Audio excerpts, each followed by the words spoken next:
Start.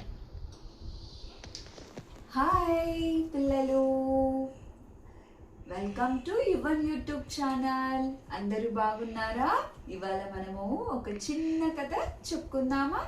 ఆ కథ పేరు ఏంటంటే కుక్క బావి కథ. అంటే కుక్క, ఒక ఊళ్ళో ఒక కుక్క ఉండేదన్నమాట. ఆ కుక్కకి 6 కుక్క పిల్లలు ఉండేటివి. ఎన్ని? 6 కుక్క పిల్లలు. సో వాటితో బాగా కాలక్షేపం చేస్తూ, అంటే సరదాగా ఊళ్ళన్నీ తిరుగుతూ ఉంటాయి. ఓకేనా?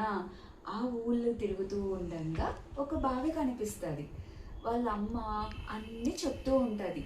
ఈ ఎక్కడ ఫుడ్ తినాలి, ఎలా ఉండాలి, ఏంటి అన్నీ చెప్తూ ఉంటుంది. ఆ బావి దగ్గరకు వచ్చినప్పుడు, ఈ బావి దగ్గరికి వెళ్ళకండి పిల్లలు, అది చాలా ప్రమాదం అని చెప్తుంది. సరేనా?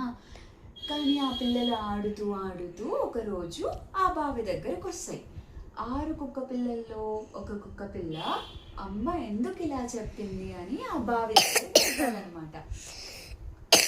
ఆ బావి దగ్గరికి వెళ్ళినప్పుడు ఏమవుతుంది? ఆ కుక్క ప్రతిబింబం కనిపిస్తుంది. ప్రతిబింబం అంటే ఏంటో తెలుసు కదా?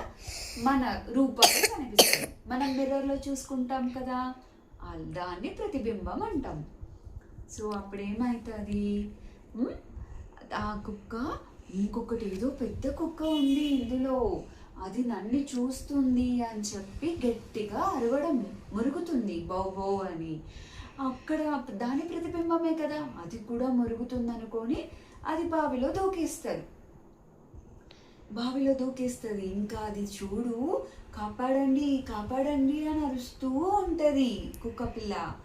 సో అటువైపుగా ఒక రైతు వెళ్తుండగా, అరే కుక్క పిల్ల పడిపోయిందే బావిలో అని పాపం అని చెప్పి తను బయటకు తీస్తాడు.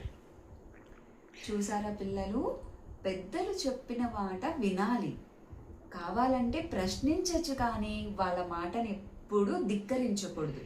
అంటే వాళ్ళు చెప్పారు కదా అని చెప్పి మీరు వద్దు అన్నదే చెయ్యకూడదు. అర్థమైందా? బాయ్ పిల్లలు, సబ్స్క్రైబ్ యువన్ యూట్యూబ్ ఛానల్. మళ్ళీ మనం కొత్త స్టోరీస్తో కలుద్దాం. బాయ్.